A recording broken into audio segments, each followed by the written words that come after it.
आखिरत में भी। आपने कहा कि फरज जाकिर नाइक मेरी अहलिया पाकिस्तान में मेरे साथ आने वाली थी, लेकिन अल्लाह के फजल से मेरी बेटी को एक बेटा हुआ, उसका नाम हमने रखा उमर, हज़रत उमर रज़ियल्लाहु अन्हु के बाद। क्योंकि उसकी तबीयत खराब थी तो मेरी अहलिया ने कहा कि मैं थोड़ा लेट आऊंगी, और इंशाअल्लाह 15 तारीख को,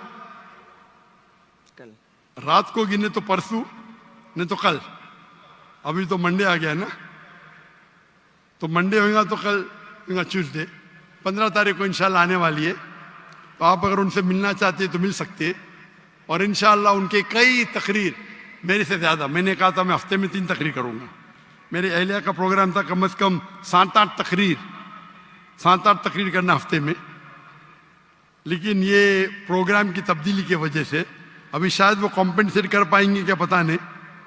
इंशाअल्लाह 15 तारीख को आने वाली। मेरी अहलिया सिर्फ ख़वातीन में तकरीर करती है। इंशाअल्लाह आप अगर वॉलंटियर्स को कांटेक्ट करेंगे तो मैं कहूँगा मेरी अहलिया से आपसे मिलने को।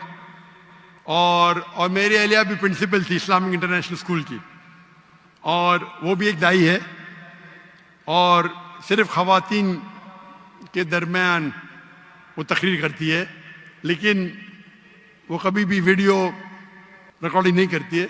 अगर करती होती तो शायद मेरे से ज़्यादा फेमस होती, लेकिन क्योंकि शरीयतन ये सही नहीं है इसीलिए वो इस बात को नहीं मानती। लेकिन इंशाअल्लाह वो काफ़ी नाराज़ थी कि मेरे साथ ना आ सकी, लेकिन मजबूरी थी। लेकिन इंशाअल्लाह वो शायद कॉम्पेंसेट करेंगी जब वापस आएंगी, इंशाअल्लाह 2 दिन बाद, या आप कह सकते हैं कि 1 दिन बाद, अर्ली मॉर्निंग आ रही 15 तारीख को। तो इंशाअल्लाह उम्मीद है कि कुछ यूनिवर्सिटी, कुछ इस्लामिक इदारे में जो खुसूसन ख़वातीन की तादाद ज़्यादा है वहाँ तकरीर करेंगी, और इंशाअल्लाह अल्लाह सुब्हानहू व तआला आपको इसका अजर दे और इस दुनिया और आखिरत में